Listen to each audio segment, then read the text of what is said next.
नमस्कार मंडळी, जय खानदेश. आजचा हा क्षण आनंदाचा आहे आणि तितकाच भावनिक देखील आहे. आज आमच्या घरची लाडकी लेक आणि आमच्या काळजाचा तुकडा नवीन आयुष्याच्या प्रवासाला जात आहे.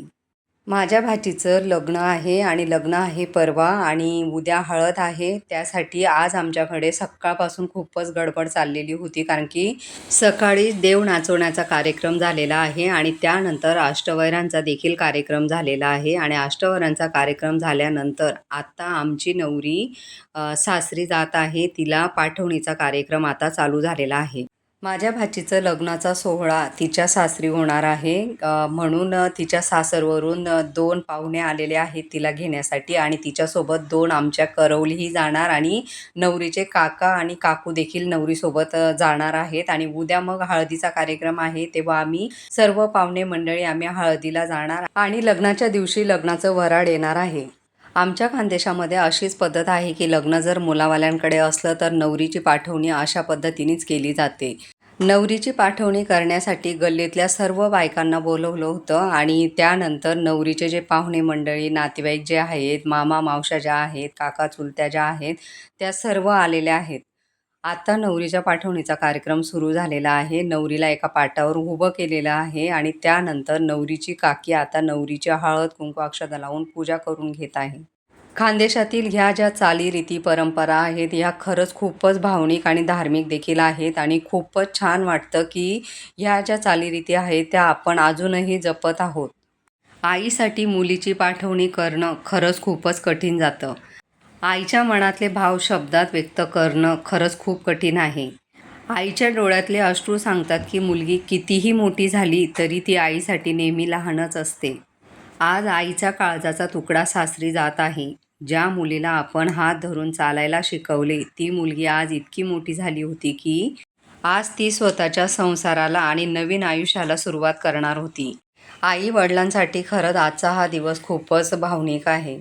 लेक सासरी जाते तेव्हा फक्त तिची पाठवणी होत नाही, तर आईच्या मायेचा, बापाच्या स्वप्नांचा आणि भावंडाच्या प्रेमाचा एक तुकडा तिच्यासोबत जात असतो. हे अश्रू दुःखाचे नाहीत, तर प्रेमाचे, मायेचे आणि आनंदाचे आहेत. 2 कुटुंब, 2 घरं आणि अनेक मनं आज एकमेकांशी जोडले जात आहेत.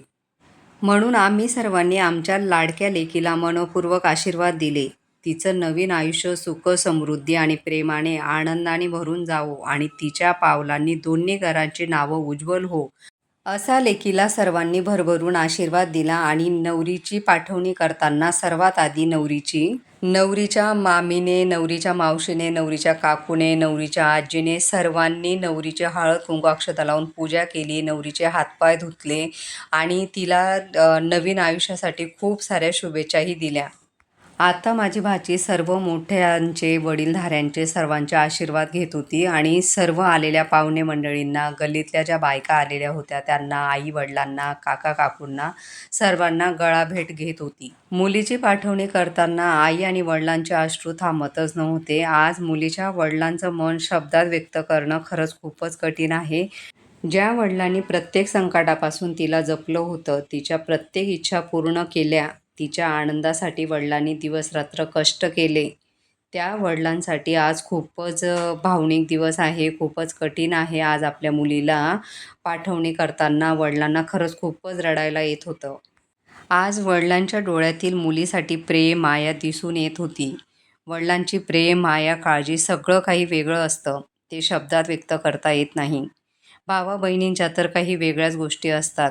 लहानपणापासून आपली मोठी बहीण आपली काळजी घेते, भांडते, रागवते, ओरडते आणि जीवापाड प्रेम देखील करते. आज भाऊ-बहिणींच्या डोळ्यासमोर त्या सर्व आठवणी येत होत्या. नवरीच्या सर्व भाऊ-बहिणींनी नवरीचे पाया पडले, नवरीचे आशीर्वाद घेतले, तिला गळाभेट केली आणि त्यानंतर नवरीला आता गाडीजवळ सर्वजण सोडायला आले होते. आता तिला गाडीवर बसवून नवरीची पाठवणी करत आहे. सर्वांचे डोळे खूप पाणावले आहेत. सर्वजण खूपच रडत आहे. तुमच्याकडे नवरीची पाठवणी कशी करतात ते कमेंटमध्ये नक्की सांगा. जय खानदेश.